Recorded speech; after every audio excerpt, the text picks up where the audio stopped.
That's right, everybody. It's nothing but Netflix. No, it's not Rob. It's Chappell, and I am here to take you through. Well, it's not nothing but Netflix. I guess it's hanging with Hulu this time. That's right. Hulu will be taking over. Nothing but Netflix is hanging with Hulu. It's Child Star, the documentary that is co-created by Demi Lovato and Nicola Marsh. And with me to talk about a Disney Channel kid, I had to bring in one of the specialists that we have here on RJP. In Rob's absence, we brought in SpongeBob Matt Liguori. What's up? How is it going? Yes, this is my specialty. Anytime there's a Disney Channel, Nickelodeon type of feature on any of these shows, I would probably get a little insulted if I didn't get the call. But in this case, we happen to be together this week, and you needed an idea. This popped into into our orbit, and here we are. So happy to be here. Yes, the little background story that we have is that Rob was going to be out this week, and so I was talking to Matt. I was like, "Oh man, I got to find a guest for nothing but Netflix, and I got to figure out what I'm going to talk about." And we were going through some of the options on Netflix, and there's a few things that we could have watched. I know some people were talking about the perfect match.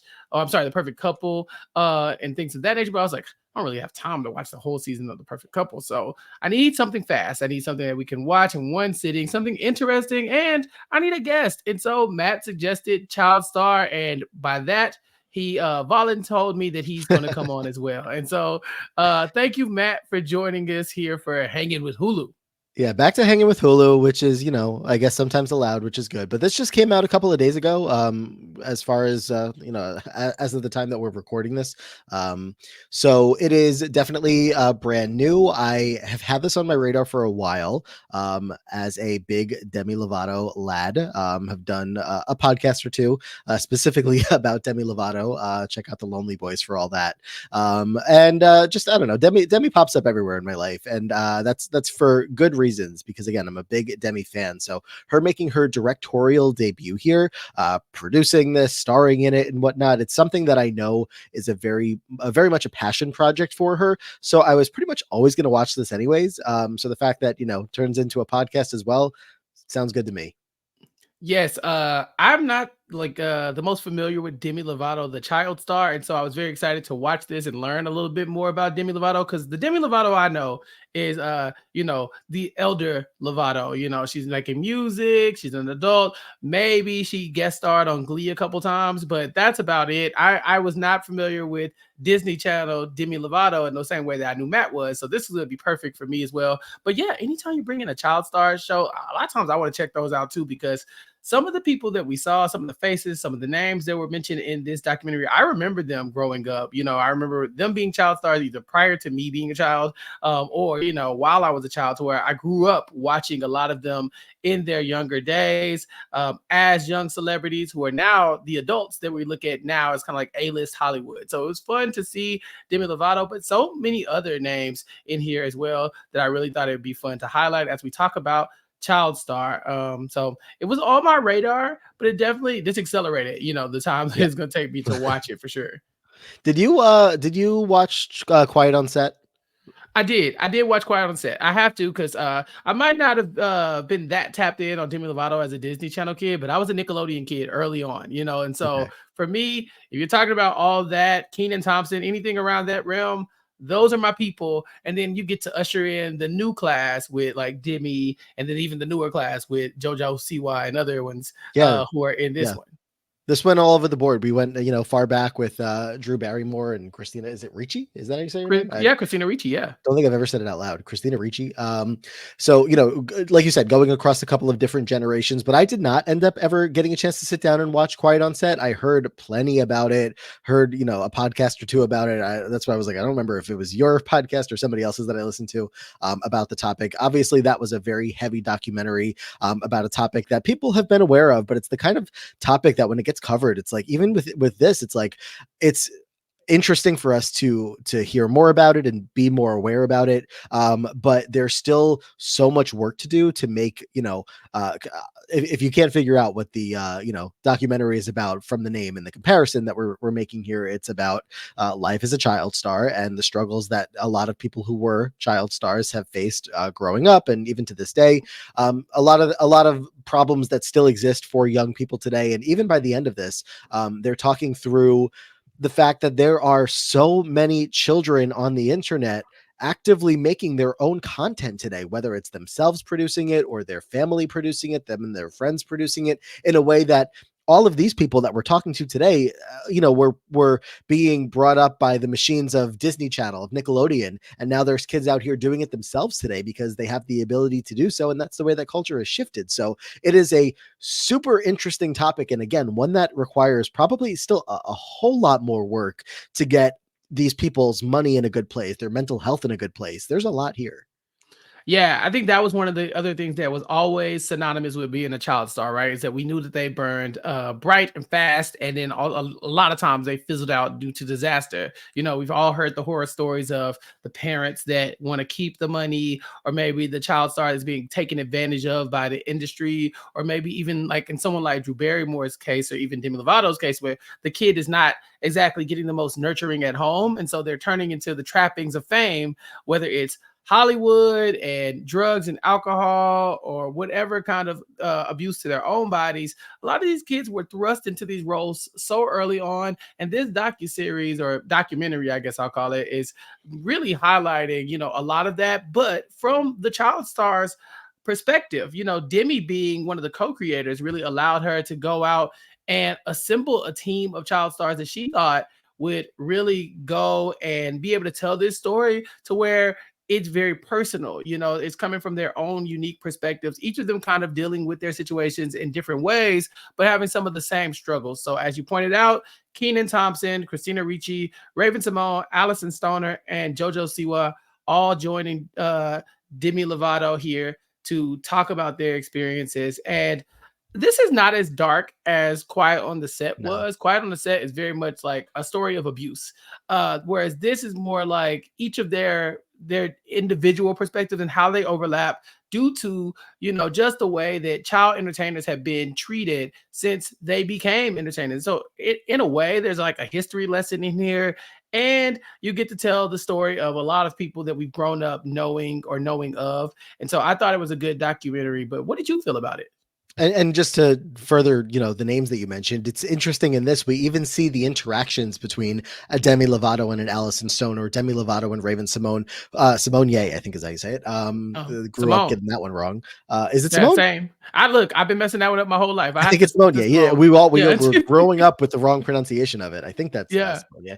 Yeah. But the fact that like we're watching them live on camera here, like Demi make apologies to both of them, because Demi was, Mhm. a lot of this again comes from, it's a passion project for Demi Lovato, who, has has gone through it in multiple levels. And over the course of the documentary, we'll touch on a lot of the different struggles that she's faced over the years, and things that she's overcome and whatnot. The fact that she's even here today to tell a lot of this story, she feels, surprised and grateful for.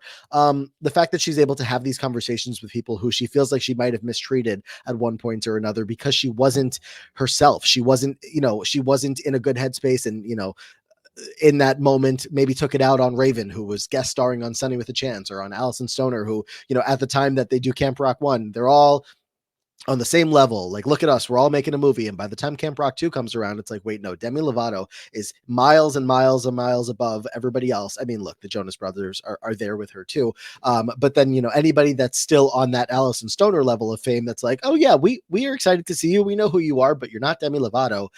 We're basically just getting kind of like the cold shoulder from her, because she didn't, as she kind of explains, she's like, I didn't even know what to say to myself, let alone to say to other people, how to treat other people. And she's not wanting to make excuses for herself, but she wants to have these conversations now. And I'm sure they've talked plenty off camera, but to see those conversations again play out in person, and to see Drew Barrymore and Christina Ricci and Keenan Thompson, all these people give their perspectives who were before Demi, is interesting. There's so many people that could have been on this as well, that you can't get everybody. You can't get Miley Cyrus and Selena Gomez, and the all the 3 Harry Potter kids that get talked about, Macaulay Culkin, like so many other people that get talked about throughout this, which I'm glad that they were able to use their stories and their footage. It would have been nice to get their interviews, but you can't get everybody on one payroll here. So overall, your question was, did I enjoy it? Yeah, it's definitely interesting to get a deeper dive into this, because again, knowing Demi and her career and the struggles that she's been through, to hear her talk about it in a way where she's obviously still actively working through a lot of it. She says, I'm really still reworking my brain to like not be as brainwashed, I guess, by the industry, and allow myself to take a day off from time to time, because when you're that child star, they don't let you. They don't tell you that it's an option, and you don't have the age behind you or the agency to assert your dominance in that situation and say, no, I need a day off. You need to like hope that one of your parents steps in, but even them may not be willing to do so because they see the paychecks rolling through. So it's crazy. Yeah, I'm glad you brought up the interaction between Demi Lovato, Raven-Symoné, and even Demi Lovato and Alyson Stoner, because I picked up that there was tension there, but I didn't know why, because I wasn't really tapped into Demi Lovato, the child star. Remember, like I said, I kind of was getting to know her as she matured. I didn't really know Camp Rock. I've never seen the movie, Matt. So, like We I have know a it watch party exists. coming soon, I guess, because I didn't realize that. No, I haven't seen. Don't say I've never. What? we're gonna watch it together. Okay, well, I've never seen any Demi Lovato project at all, except for like the couple episodes of Glee that I You saw saw that she some was Glee. on.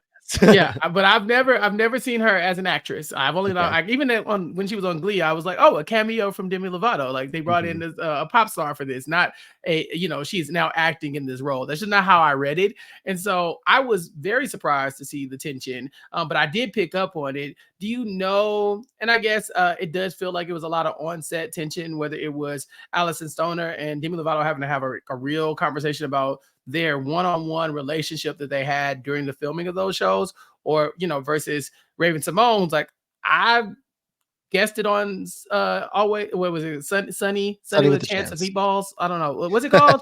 Sunny Sunny with the with a Chance. Chance. Yes, I You guessed just it on Sunny combined with a Always Chance. Sunny with Always Sunny in a I can't Chance look. full of meatballs. Yes, that one.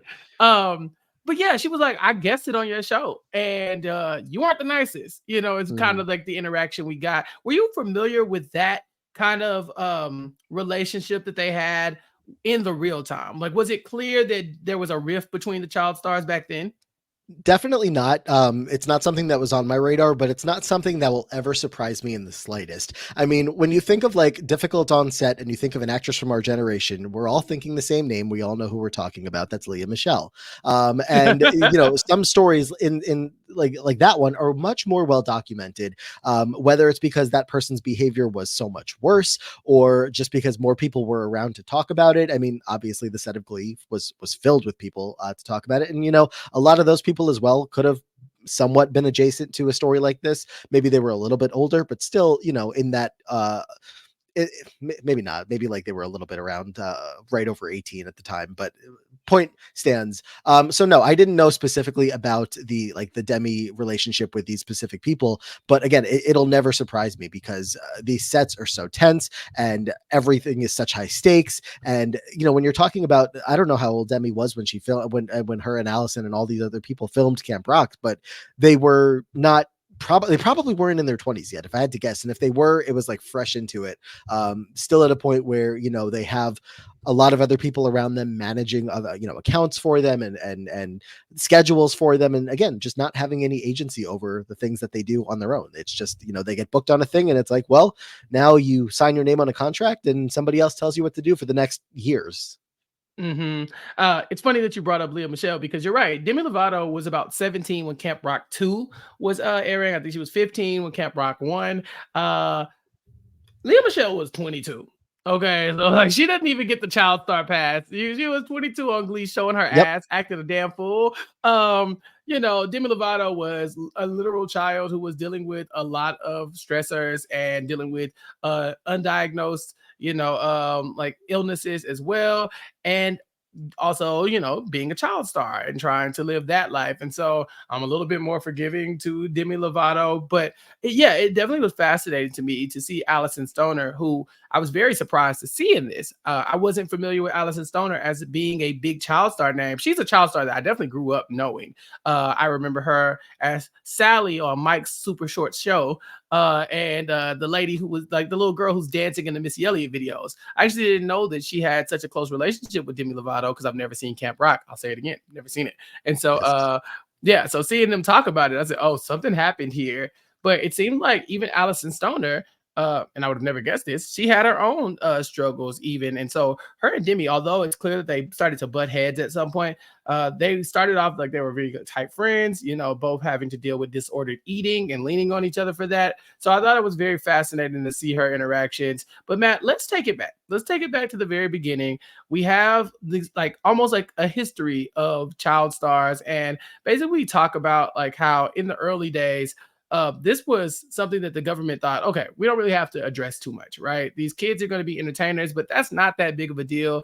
We're not really sending our kids off to be celebrities. But quickly that changed to the point where when you and I are coming up, being a child star is almost the dream of other child stars, which I think really does lean or lead this current generation into feeling that same way. We have so many young TikTokers and like baby influencers trying to be the next cool influencer. We have the same thing, you know. I think a lot of people wanted to be Disney Channel or Nickelodeon kids.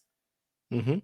Yeah, and they did a really good job, not only talking about each one of these people and their experiences, but kind of walking you through the history of children acting on shows. I mean, it goes all the way back. I don't know if like Shirley Temple is the original, like the number one original, but like that's the example that like Demi points to and Drew Barrymore points to of just like when we were kids, we looked up to Shirley Temple, and you know, it was like I want to be that star that is performing and dancing and singing and doing all the things. And you know, there's other plenty of other examples.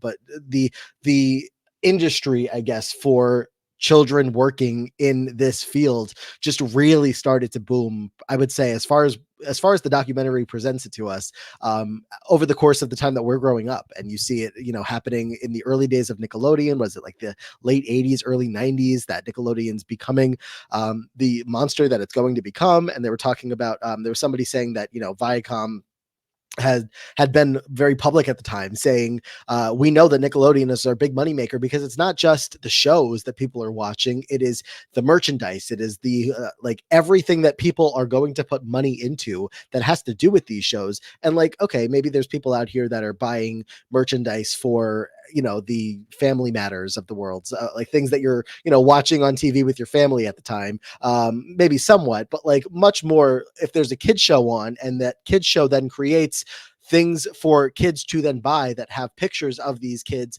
or pictures of this TV show on it. Again, that's where the money comes in, and that is what led to all like Disney Channel being created. What was maybe in the 90s or something like that. Now we have competition going between networks, more shows are being created, and they even specifically talk about how around the time that we get like the Hannah Montanas and the Cheetah Girls and whatnot, it's kids realize that there are shows that we can make, or producers realize that we can make shows where these kids see kids of their age go on to be famous on TV. Hannah Montana is literally that. And there's a reason why, you know, Miley Cyrus in the same kind of boat of a Demi Lovato has gone through it and has come out the other end and seems to be in a good place right now, making music and having a good career. But if you talk to any of these child stars for more than, you know, 5 minutes, you'll hear stories that'll traumatize you for the rest of your life. And they're only 30 something years old. Yeah, they just work so much in the early days when they're a child star because it becomes their job as a kid, and most kids just have to worry about school, right? Or, you know, if they're in a bad situation, maybe they have to worry about school and then like other parenting issues, God forbid, but it happens, right? But these child stars could deal with all those issues and then they still had to go to work. And there was just this immense amount of pressure to be the breadwinner of the family, because even I think they talk about it in the documentary, but they talk about how, you know, the idea of, you know, these child stars that are being taken advantage of, you always think of there's a parent somewhere that's saying, I'm the parent and I need to make sure that my kid is a star because we need to get out of our situation. My kid needs to change our life. My kid's going to be great. Um, I mean, as far back to like, if you think of like Michael Jackson, you know, he was in a family of children where his family was like, no, y'all are going to be great or else. And we hear about maybe some of the abusive tactics of his dad, Joe Jackson, in a lot of different ways. It's been well documented. But Demi Lovato and this documentary like to point out that sometimes it's the kid that actually really wants to take their family out of that situation. They want to wear that badge of honor of being like, I was able to help. You know, like I was able to make sure that our lives are better. And then, you know, the fame gets to the kids as well. They want to be the person that everybody's screaming their name. They want to have the merch. They want to be important. They want to be a star. So you have all those things aligned with them actually having to work and make money. And then there's this weird cross section where it's like, who gets the money? Who makes sure the kids gets the money? Who makes sure the kids aren't overworked? Who makes sure the kids' mental health is intact? These parents were they were parents by choice. You know, they decided to have kids. They didn't necessarily know how to be managers of, you know, kids and managers of celebrities. So now they're trying to do multiple things as well, and it's a lot of pressure put on all parts. Shirley Temple, because she was such a massive child star. I mean, they we even got legislation across the country about Shirley Temple. The Shirley Temple Act originally was precluding the federal government from stopping or limiting the amount of work a child could do. Like it was literally saying, like, no, if you want to be the next Shirley Temple, go for it. Since then, we've had to almost overcorrect and make sure that these kids are being taken care of.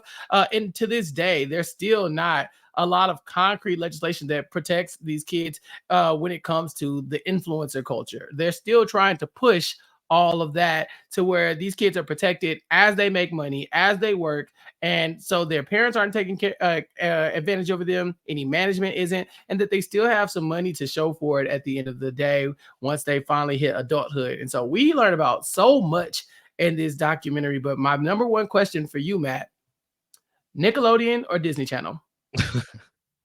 Oh, it's funny because I grew up watching all the Nickelodeon shows, but then as I got older, a little older into like the teens, I guess, then the Disney Channel shows were hitting a lot better. So like if I could only choose one of them to save all of the history of them, I'm saving the Disney Channel shows. I cannot relate to that. You know, me and you are so different. I just the way So Nickelodeon different. had me, yeah, it had me. Okay, seeing Keenan Thompson in here really made me smile. He is one of the faces of what it looks like to be a successful child star. Keenan Thompson had very little scandal in his child star career, and now he's working well into like he is one of like the top comedians in the world right now. He's been working for SNL forever, and so in the longest running spot in SNL history. And Mhm. this guy has been doing sketch comedy his entire life since he was like what, like probably like 9, 10 years old, probably. And so we see the story of Keenan Thompson through his eyes, talking to Demi Lovato. I've read his book before, and it's very interesting because he does talk about how he was able to witness some of the other struggles that some of the child stars were happening or that were having that when their parents weren't as tapped in, right? Like when their parents weren't as hands-on as his parents, when he didn't have that support system, a lot of these child stars were around him dealing with some very heinous things. And so even he was able to share his experiences as someone who was like almost like a front runner in that industry for so long that there were so many struggles that he had with maintaining work, you know, finding other work as a child star. Because once you start working, Matt, it's very hard to like hang your celebrity up and then go be a normal kid. It's impossible. It's truly impossible. And yeah, like you mentioned, Kenan Thompson especially worked around a lot of these other people. Like thinking back to the All That days, I mean, you know, a very big example in the world of Nickelodeon, Amanda Bynes, somebody that has Mhm. gone through a lot of public struggles, even recently. You know, since the days of being on in the more in the public eye to today. You know, names are always mentioned like the Paris Hiltons and Lindsay Lohans and whatnots, and there's a you know the list goes on and on of people that again were not involved in this but may as well be if you know you were able to get them on the phone. Kenan Thompson I thought offered a very calming perspective on the topic here, where like you said he is somebody who has been actively working all the way throughout. I feel like my relationship with Kenan Thompson over the years has been, because I don't watch SNL but I know he's there, has been like every couple of years I remind myself, oh yeah, like since All That he's been working every day. He's been consistently, doing his thing and absolutely crushing it. And that you can kind of tell that just from, again, the way that he talks about the topic. It's like he's gone through things and he's also seen a lot of things. He has seen Mhm. a lot of people, go through it and have worse situations. I don't know if it's because he has consistently kept working and, I don't know, just maybe he has a good, like he's developed a good support system or whatnot, because again, he just, of a lot of people who have unfortunately, some darker stories that come up. And I don't remember if there was like dark stuff from his story that I'm forgetting about, but like when you talk about Drew Barrymore's story and Demi's story and Alyson Stoner to an extent, like there's plenty of people that have, again, some very obvious dark days that the media has covered very well. So for Keenan to just kind of have this, like they had a good vibe, Keenan Thompson and Demi Lovato, just to kind of like have a rational, chill conversation at a coffee shop. And it was interesting to hear. Yeah, I think there's a spectrum, right? Like Keenan Thompson's on the end of the spectrum where it's I'm a child star and I dealt with normal child star like obstacles. What Yeah. so, he talked about having a like an accountant guy who came and basically robbed him and his mom of all his earnings before he could go and buy his first house because, they didn't really have a lot of support in that realm and they used somebody who was shady. He talks about that in his book as well. I strongly recommend people go read Kenan Thompson's book. It's called When I Was Your Age: Life Lessons, Funny Stories, and Questionable Parenting Advice from a Professional Clown. Okay, so I saw Professional Clown. I was like, I think this book is for me, and so I did read it a while back, but it is a good read, and he does get into that. But I think on his end of the spectrum, they had issues where Keenan is a young child actor. He still has to audition for roles, right? And so imagine the first time you get a role and you're the celebrity on like on set and you're a kid, right? And so all you know is how to win. You've only been famous. And so then you go for your next role and you can't get one, and your next role and you can't Yep. get one, and your next role you can't get one. And the mental toll it starts to take on a kid is say, like, are you not good enough? Your self-worth is now tied to your success, but also your income and your family's income is probably riding on your success as well. So he's able to talk about it from a point of like, I was an actor who was acting and I was making money to pay the bills. And that was my career from the moment that I could do it. And so there were And definitely times where he wasn't employable or he wasn't, getting cast, and he's had to come through that. And now he's where he is. like, think of the things that we did when we were kids. Like kids, Yeah. like I'm not talking about your a little older age, Chappelle, when you were doing other things. But when we were kids, and our biggest worries were tests and quizzes, and as far as like day to day. Of course, everybody's had their own struggles as far as maybe things home or otherwise. But just like the core of being a kid was your day to day life in school, or maybe extracurricular activities and whatnot. And there Mhm. were plenty of ways to get validation in there. You get a good score on a test, you do well in your soccer game, you get a good part in a play, and it's like, okay, those are great personal little victories and whatnot, and you put something on the fridge and it feels good. But like, this isn't with such high stakes that any of us were going through, where, like you're talking about, like for Keenan Thompson as a young kid to like not book the next role. It's like, well, now my whole family may not have an idea of where the big paychecks are coming in next, because I failed. I, a 13-year-old boy, wasn't able to do my job correctly, and I'm not good enough. And now it's on me for my whole family, because of course they're going, like, the families for a lot of these kids gather around them. Raven talked about that a lot, about, Demi was like, were you the breadwinner? And Raven was like, well, my family like to talk about it being like a partnership and like a whole team effort, but like, Family read between business. the lines Yeah. there, family business, read between the lines there. Because of course, like, if the kid is making all this money that they're making off being on a show, the merchandise, all this stuff that they, talked about, why is, mom, dad, whoever's around, going to focus their energy anywhere else besides making sure that they can be there with this kid, working for this kid, getting the kid to the right spot? The kid's not driving themselves around. So, Mhm. and then again, like you said, you don't book that role, whatever it is. So it's a lot of pressure on a young person. And it's, you know, hopefully like the kind of thing where, as we talked about earlier, and we'll talk about again towards the end of the documentary, of the current age of kids that are doing this kind of stuff. I don't think most of them, aside from Ryan's world, are out here planning, banking their whole family's income off some income coming in off of a TikTok or YouTube stream. But there's other ways to work your way up in that, and that's what a lot of this was also about with the Alyson Stoners of the world and people that are also like out here actively talking to Congress and trying to make changes, trying to get like bills passed to help these kinds of situations. And we're all treading new ground and watching this stuff play out. So a lot of it needs to really be locked down and get these kids and get their money in a safe place before we get too deep into it, if we're not already. Yeah, another person that you've outlined a couple times is Raven, right? And Raven, I remember Raven. I've known her every day that I've been alive. Like she's always been famous, in Yes. my opinion. I don't remember a time where I didn't know Raven's, Symoné, and so, but yeah, I guess I never knew how to say her name, but for me, she talks about like, oh yeah, the first time I was ever on camera, I don't even remember. Like I was that young, and so she was on the Cosby Show by the time I think she was 3 years old, and in the Black household, that's as famous as it's gonna get is being on the Cosby Show, because there were so many households that surrounded the television to look at what was supposed to be the vision of like a successful Black nuclear family, right? Mhm. Or a Black family that was affluent enough to where they could send their kids to college, they could have a good job. There wasn't a lot of struggle in the Cosby Show, and so Raven pops in at a time where she just joins the face of the most popular Black family that ever existed. It's fake; it's a fake family, but in our lives, it's very much a TV show that people watch for years and years and years.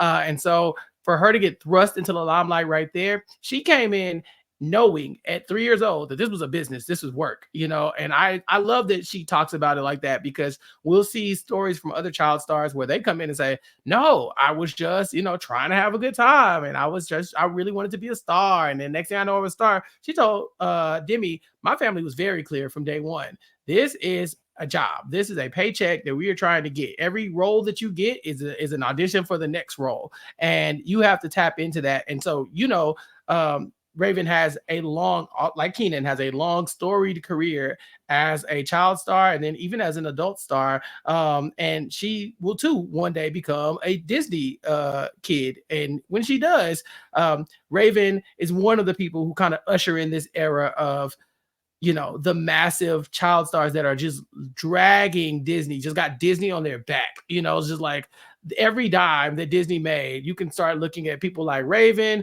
like Miley Cyrus, and then some of the other child stars where it's like these kids and their likeness become synonymous.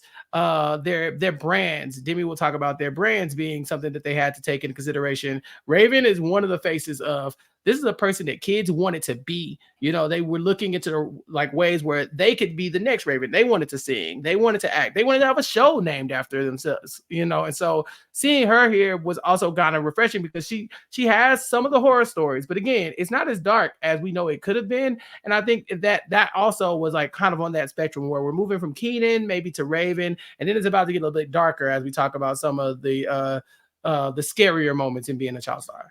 Yeah, they weren't here present in this, but they talk about the three leads of Harry Potter. Mm. Of course, we have Daniel Radcliffe, Rupert Grint, right, and Emma Watson. The three of them, they just kind of briefly touched on because it was one of the directors, maybe, of the first two movies. I think was It somebody was they Chris talked to here. Columbus, yeah. Chris Columbus.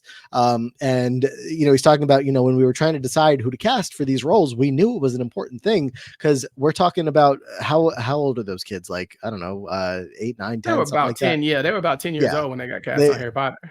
pretty tiny little humans, at that, not only at the point that they were signing on, they were signing a contract for 5 years, but like it was known at that point how big Harry Potter already was, and it was pretty clear to see how big it was going to become as it was going to create an entire film series. These people were signing on to this career at age, call it 10, for the rest of their lives. And granted, now we're 10 plus years out of those movies being completed and whatnot, but like, don't act like for all of the Broadway that Daniel Radcliffe is doing that, he's not going to be Harry Potter for every day that he walks on Earth until forever. And someone like Daniel Radcliffe has gone on again to do other projects and is probably kind of maybe in a similar light as Keenan Thompson, like kept the ball rolling enough to not have to just sit with because we talk about the failures and successes of getting your next gig and getting your next role and how much weight that puts on you and your self-worth. So great on him and Emma Watson, like they've all been working, so there's not like a specific example that I can point to there. But just again, the fact that you are so tied into these projects that you have when you are so young, because like that's it. Look at the Full House kids. I don't know. I'm just trying to think of like all these examples of like, the Olsen twins, like all the Mhm. kids on Full House. Like they are forever. They could be another great role at some point in their lives, but they're always going to be, that they're going to be that character that they played when they were young, for better or for worse. So you have, again, two really important lines of thought throughout this entire documentary. It's the mental struggles, the mental health that people deal with. Like the negative side of it is really what we were focusing on here, and the real life, the financials of it all, and how you actually manage the business side of things, and how do you let both of those go together, and whatnot. So yeah. Yeah, I Yeah, wonder if looking back now, like we're adults and we know fairly. these stories, right? We know all of the scary things about being a child star. We know where these other child stars have gone wrong. But if can you put yourself back in your mindset when you were a kid? Was this something that you could have seen yourself doing? I mean, I know you like a lot of the performance-based shows and movies where they have the singing, they have the dancing, they have the actors. I mean, these are your people, Matt. And so was this something that you were growing up thinking like I too could do that, or was this something like it was like, oh, I just like to admire them from afar? Yeah, I mean, no, not me. I can't say that was ever in my, vision, but there are, millions of people out there that were looking at a Hannah Montana and saying that could be me up on that stage living a double life, or just performing and, being like like eating up the crowd, or the crowd eating me, whatever. I'm trying to say the crowd eating me. But I just like remember the early days of, I want to say it was TikTok, or maybe it wasn't. Oh no, it was like Musically or something like that. It was like an Oh. app that there's a poll. We got Vine and Musically in 1 week. That like people were just, like I remember like just seeing all of these kids that were younger than me, I think at that point, just recording themselves, and I'm like thinking to myself at that point, because it's not a mindset that I have. I'm like, are they doing this for fun? Are they doing this to entertain themselves and their friends and their family? Or are they hoping that like they can genuinely see the next big star in themselves? And is that even something they really understand yet? Or is it just like, it just seems like a fun idea? Yeah, I never felt the urge to go be a child star. People might not know this about me, but I'm a little camera shy. Okay, like I'm a ham if you put the camera in front of me, but I'd rather it not be in front of me. And so, but for these people, this was their dream. They saw Shirley Temple and said, "I want to do that." And that's who I want to be. And how do I make that happen? And so we'll see Demi Lovato talking about how even as a child, the money that she was making, she was putting back into and investing in herself, spending money on things that can make her a better child star. Like she'd get a check from doing this role and then spend that money on dance lessons, or then spend that money on vocal lessons and things of that nature, to where she has been investing in herself to be in this exact role her entire life. And so once that role is over, then what do you do? Like once you're no longer a child star, how do you transition to being a grown up? And one of the people that we talked about in the documentary when it comes to that was JoJo Siwa. Now, JoJo, I'm familiar with her, but I'm way too old to really know what the hell what JoJo Siwa is famous for. I know she was on Dance Moms at one point, and I know that she has a ton of merch and that she's currently a recording artist. But what did you think about JoJo in this documentary? I actually met JoJo Siwa on, here's a plug, on What? Dancing with the Stars. No, no, no, no, not met. Like I met her Oh, as a celebrity. I was like, you know JoJo? What? No, no, no, no. A lot of people do. You could just meet her in like random Disney parks sometimes, but no, I have not. Um, on Dancing with the Stars. So that was my Mm. plug for Dancing with the Stars wrap, or recap on YouTube and the podcast feed.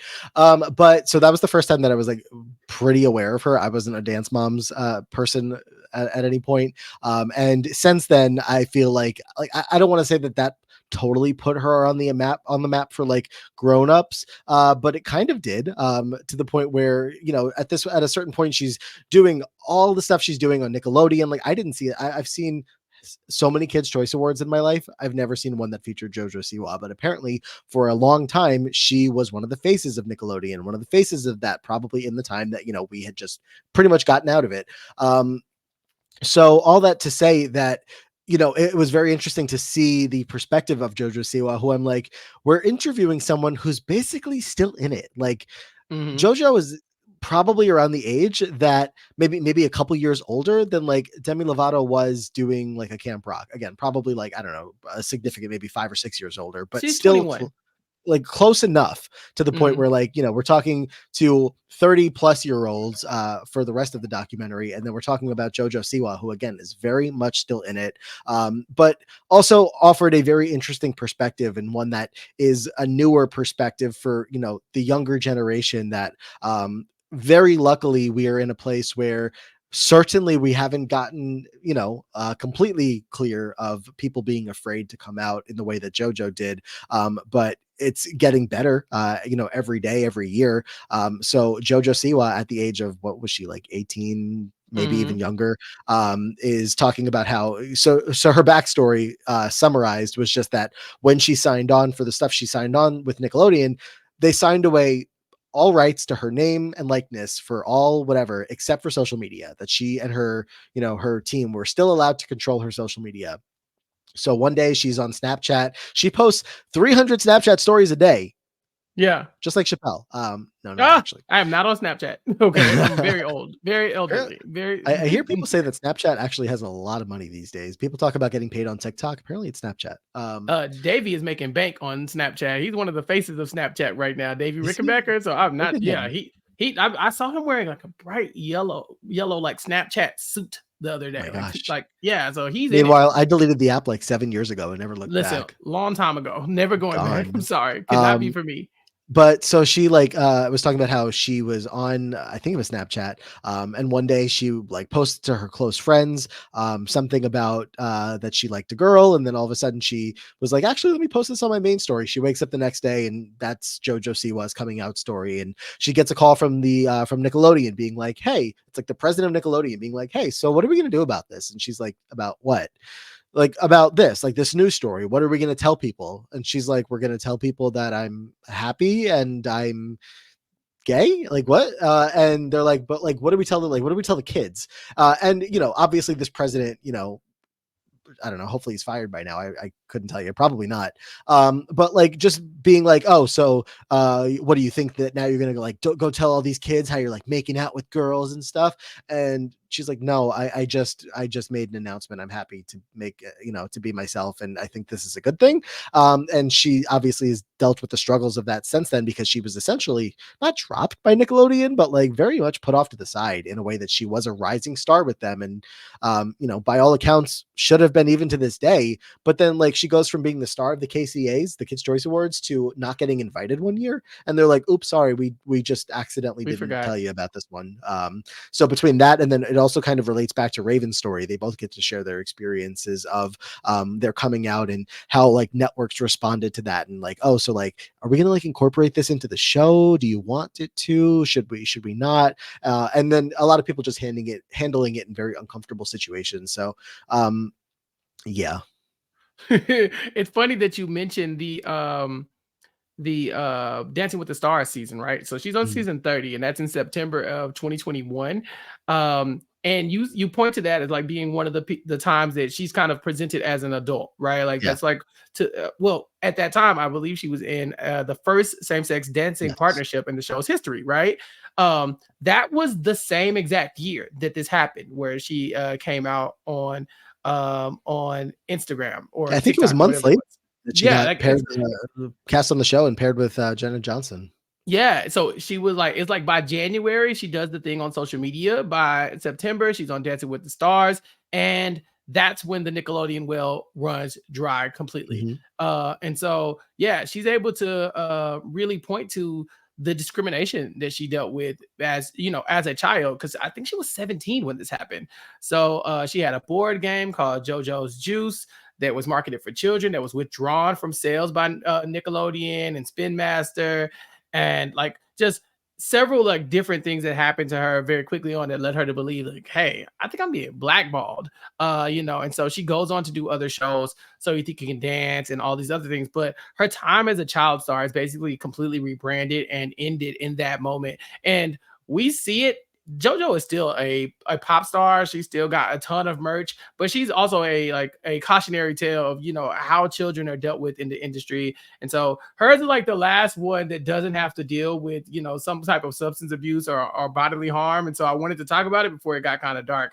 Yeah. Because yeah, one of the OGs, Matt, Drew Barrymore is here, and she is the face of the troubled child star that I remember growing up with. Like whenever people would talk about these child stars that are out here living wild, living reckless, they always came back to Drew Barrymore, and with good reason. She talks about using drugs at age 10, Yeah. and how she's been famous since ET. So she was like a child.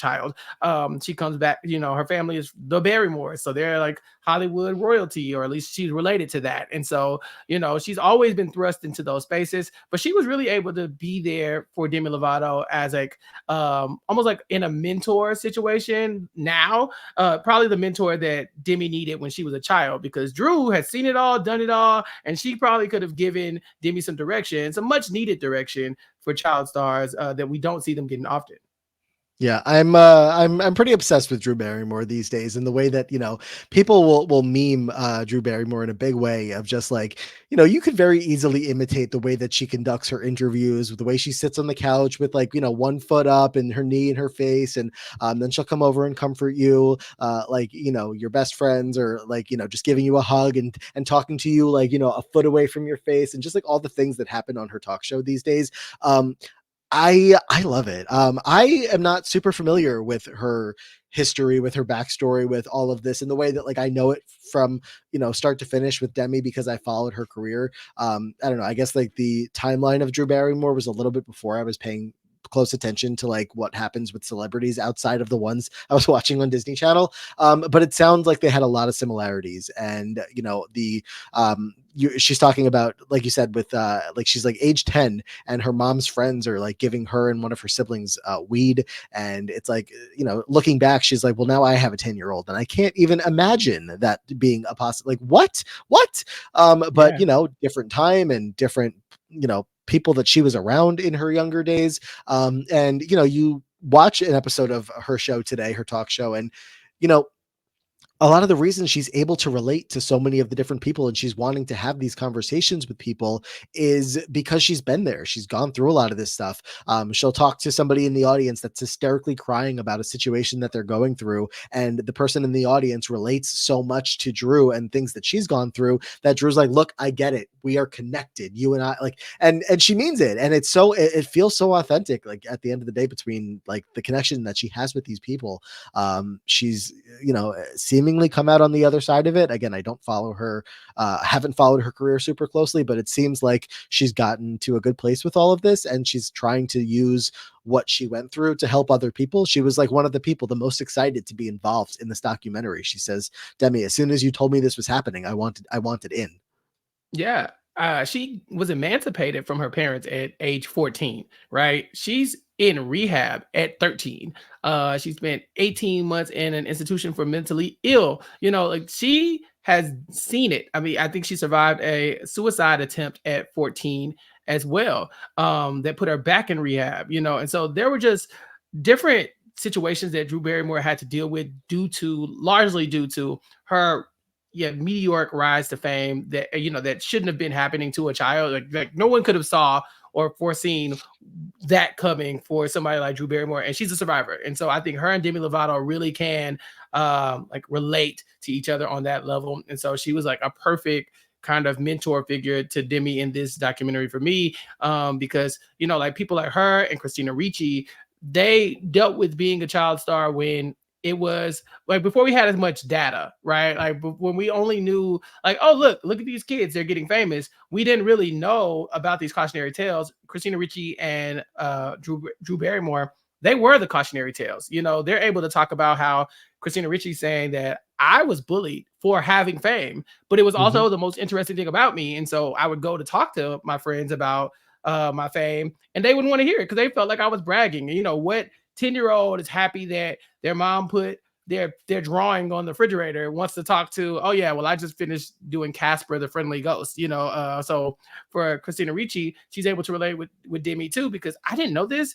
Demi Lovato was like, people were making like death threats toward her, and like they were doing some really awful things to her as far as bullying, just because she wanted to be a celebrity. She name dropped that she's from Texas, and I was like, I could see that for sure. Yeah, I mean, as if all of this didn't already kind of need a further trigger warning for a story that she shares Mm-hmm. coming up right now, is that it was Demi, right, that shared the story that she Mm-hmm. was like, she had gotten back from an audition or something like that, and the kids around the school had literally gotten together, written on a piece of paper, and were passing it around, people signing their names to a sheet of paper that said that they wanted Demi Lovato to take her own life. Mm-hmm. And you're going to look down the line, of course, kids are awful and whatnot, but like, this is a real thing that came up down the line for Demi in her career and in her life. And just the fact that they were dealing with this again at such a young age, on such a high magnitude, like,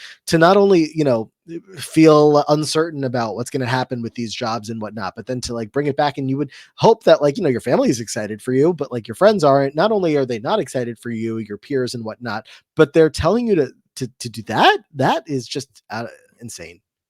Mm-hmm. Kids suck. Yeah, kids suck. You know what? But people suck. People do, and People suck. I think that for kids, you can make a lot of allowances for children. You like, okay, they're not Yeah. fully developed, they're growing up, this, that, and other. But a lot of that behavior is like learned behavior.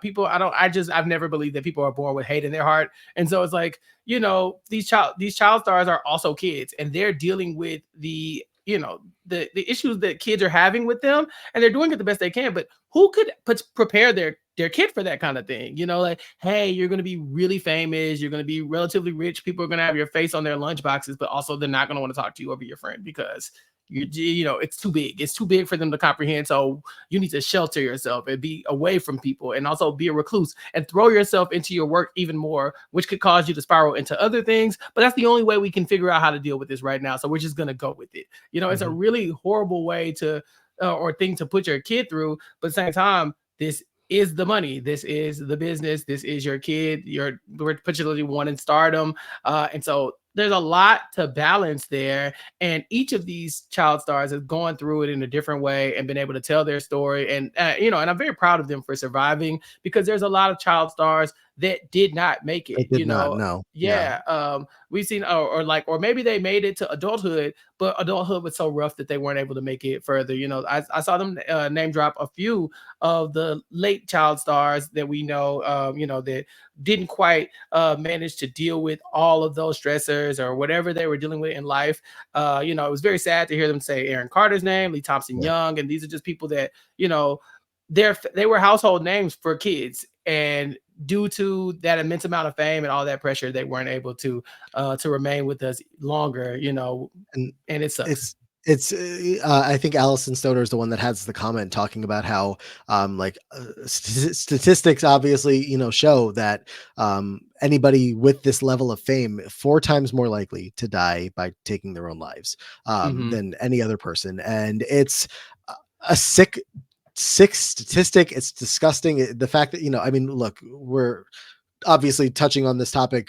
It's part of the documentary. You could do another whole series. You could do and there are series is on such a topic, and how fame and media and all of this stuff affects people in such a way, and the obviously like real like pits of where these people can go to with this. But it's sad. I mean, look at all of us here watching any of the shows that we watch. Between the two of us, all the shows that we cover, we all watch a lot of TV, we all watch a lot of reality TV, a lot of our entertainment comes from other human beings that entertain us, and those human beings that entertain us are real people. At the end of the day, you watch a documentary like this, it helps remind you. And I don't think any of us are the ones that are putting things out there to make things worse for these people, but the people that are have either no care. It's a combination of have no care or have no idea of what the things that they're saying that are affecting these people. And the fact that I could name 5 to 10 off the top of my head people that have taken their own lives in such a way is horrible, absolutely horrible. People that just I know, and I don't know a lot of famous people, but like just shows that I've watched or people, celebrities that I've been aware of. It's horrible. And the stories that are shared here, and somebody like a Demi or a Drew who talks about, it was so close to me not being able to tell this story. Drew Mhm. Barrymore was like, I feel like with the amount of times that I cheated life, or that, I feel like uh, that I might not have been here. I feel like now I have a whole new respect for life, and it's unfortunate that it took that to get to that point. But it's just really, on a human level, is such an interesting story to hear. Yeah, and that brings us to today, where we have parents like Christine Reeves who are presenting bills to Congress and trying to get more power for child stars so they don't end up in these situations. Because we touched on it earlier, being a child star is very different now. It's not so much as like, oh, you hope to be plucked from the millions and millions of singing young ingenues to be the next Disney Channel star, the next Nickelodeon star. These kids are trying to be child stars in their own homes with their own phones, on social media, on TikTok, on Snapchat, and there's not a lot of protections for them. So they're trying to push more legislation to make sure that these kids are taken care of, because we've seen stuff go viral. It happens so quickly. A kid could go viral based on something that they don't even post. I remember, oh man, what is that little kid's name? I think his name was Gavin. He's like just a little kid. He was like a meme, and then he Yeah. became an older meme, and then he became an older meme. And now every now and then somebody posts a picture like, look, this is Gavin now. And I'm thinking, oh, my nephew, oh, I remember Gavin when he was little, like Gavin is famous and he's done nothing to do it. Yeah. They chose that life for him. It's like, is he getting money for that kind of fame? Is his likeness being used? Is there anything we can do to make sure this kid is protected? Because, almost at no fault of his own, he's now a celebrity, and it's not necessarily like a movie star, a TikTok star, but I'm sure there are different levels of struggle, or and even benefits that come with being just such a recognizable face for these kids. And so many of them are pressured with trying to hit that level of fame. They're on TikTok doing these dances, not so their friends can see them, but so that they can go viral. Everybody wants to have a moment, everybody wants to be a meme, and it's just a really dangerous spot to have kids in when they're controlling their own fame the way they are, because they don't know what they're doing. They're trying to hit it big, trying to go viral, trying to get a lot of followers, but then what happens? And so I'm happy that the documentary included that, people are taking steps to protect these kids. It's just a lot of work that needs to be done. Yeah. And the story, obviously being produced and directed and centered around Demi being the one to have these conversations again. She has been dealing with uh, these struggles in a public way for a long time. A lot of people have. Demi has been very vocal about these things, and it goes back to like one of my favorite songs of Demi Lovato's is La La Land, which I'm looking at back right now. It came out in 2008, if this Google search is correct for me, which it makes sense. It's very early on in Demi's music career, but like the lyrics of this song, besides the fact that it's like a banger of a song, have like landed every time I hear it. Like even to this day, I hear it and I'm like, damn, like this girl is 2008 out here singing about the La La Land machine. That's like some of the lyrics in the song is like, people think that she should be afraid because of where she got her start and where she made her name. It's like you should, because of what you've done and because of how you got to where you are, that you should act a certain way or you should be a certain way or have a certain image. It's like, no, that's all bullshit. Like, the things that were done to and around your career when you are a child star are things that you generally have zero control over. And if it happens to all go well for you, and for the most part you come out on the end of the spectrum, like you were talking about with like on the Keenan Thompson end, where like you can continue working and seeming to be okay-ish compared to a lot of other people who are just not and go through so much in the La La Land machine. It's a heavy topic, and I'm glad that Demi finally got a chance to sit down with some people, have some important conversations with other people that have been through it, people that she had a personal connection with and whatnot. And I'm sure it's not the last that we're going to hear from Demi on this topic in some capacity, because some people have to be out here. Alyson Stoner very much in this camp, fighting for these young kids to continue to try to offer them a path. The whole thing ends with Demi talking to a bunch of kids and like a focus group. They bring these kids that are at the top of the documentary, also just kind of being cute on camera around back at the end, and they just ask Demi Lovato some questions about, what would you do differently? How do you deal with the fame and social media and whatnot? And she's just, having an open dialogue with the kids. And even if it's something that like, Demi might like, even if she did have this available to her with an older actor when she was a kid, it's still continuing to change every day, and being there for the next generation of kids, I think, is super important. So I'm just glad that this ended up existing, and that there are people, it's not just the two of them, people that have gone through it that are looking out for the next group. Well said. I really liked this documentary. I did. I thought it was a like it's a intense topic. It's dealing with kids, it's dealing with substance abuse, it's dealing with a lot of other really adult situations for kids. But at the same time, it was fun to look back at these child stars and kind of highlight and remember the things that made America fall in love with them. And to kind of see where they started. These are all people who were at one time or another household names, and whether they still are or not, I think a lot of them still are. Like even being that they were children when they got famous, you can't just take the fame mask off, right? Demi Lovato can't decide tomorrow, okay, I'm not a child star anymore. I don't want to be famous anymore. I want to get a job at Walmart. Like, it's just not as simple as that for a lot of them. And so, although it was a dark topic, it was a deep topic, it was very serious, I really did enjoy watching it, and I enjoyed talking about it with you, Matt. Yes, I enjoyed talking about it with you as well. I'm glad we were able to find something for you in this week with no Rob. But yeah, very interesting. If anybody didn't watch it and just listened to the podcast, if you have time and you want to check it out, I would say it was a worthwhile watch. Otherwise, hopefully we recapped it well enough for you and you got the main idea.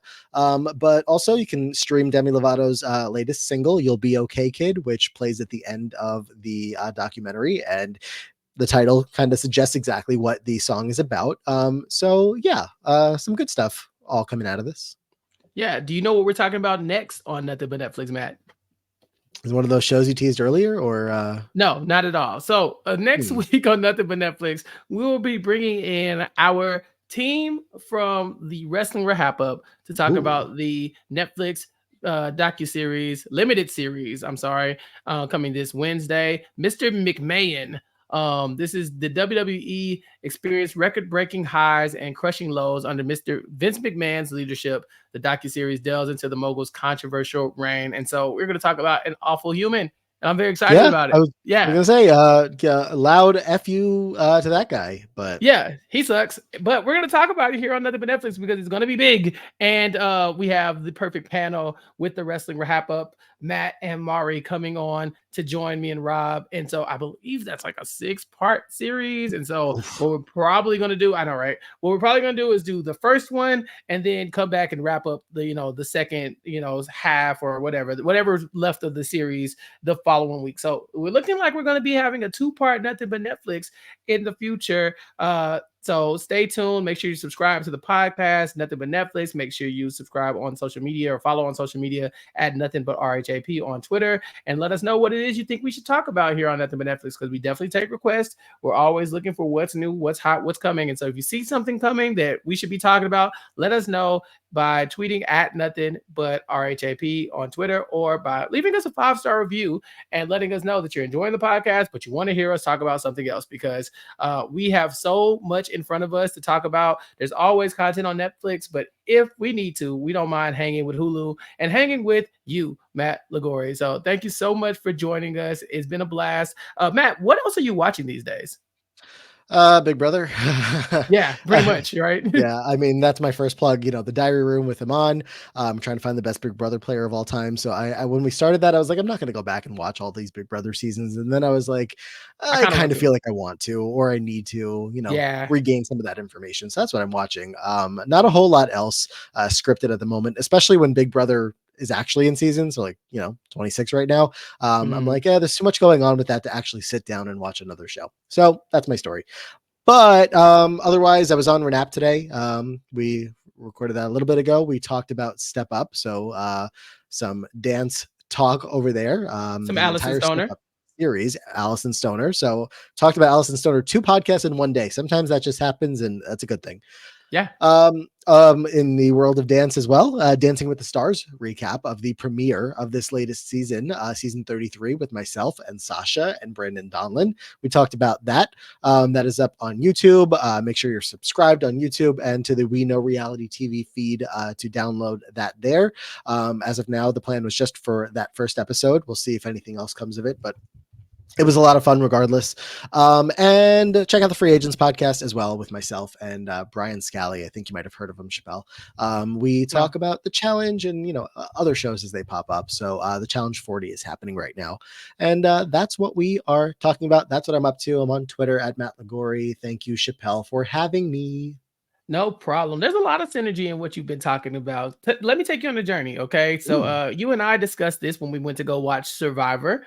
We went to go watch the Asia season of Survivor. Check that the out, Asia Survivor Welsh. Asia. Yeah, the Survivor Asia airing right now, and that's when we talked about coming on here to talk about Child Star. You will be covering Dancing with the Stars, with Sasha and a Survivor and Brandon Donlin. Dancing with the Stars, famously JoJo Siwa is where you were introduced to her, and then I see you the got to line. talk about, Yes. yeah, it's coming, and then JoJo Siwa in this Child Star documentary with Alyson Stoner. As you talked about Step Up, one of her biggest projects. So a lot of that going on in the Matt universe, and I'm glad to be a part of it. As for me, I'm here as usual, talking about whatever Rob wants to talk about. And so nothing but Netflix, but you can also catch me talking about Below Deck with Sasha.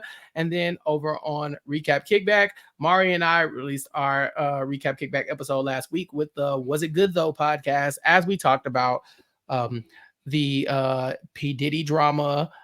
We talked about the Netflix movie Rebel Ridge, so some crossover there, and several other topics on Recap Kickback. We also have a new intro video on YouTube, so if you haven't Ooh. checked it out, it's good. I love it, and so check it out. Go leave us a review, a like, a subscribe, or something like that. Say in the comments, hey, I like your intro video. It make me happy. Make me feel like you listen to nothing but Netflix and you support the kids. So do that. Subscribe to Recap Kickback wherever you get your podcast. Make sure you send us a subscription over on the YouTube page as well, youtube.com/@recapkickback. And then make sure you follow me on all social media platforms at Recap Kickback as well to keep up with all the rest of the stuff I have going on. But until next time, Rob will be back. But Matt, thank you for joining us. We will catch you all later. Peace.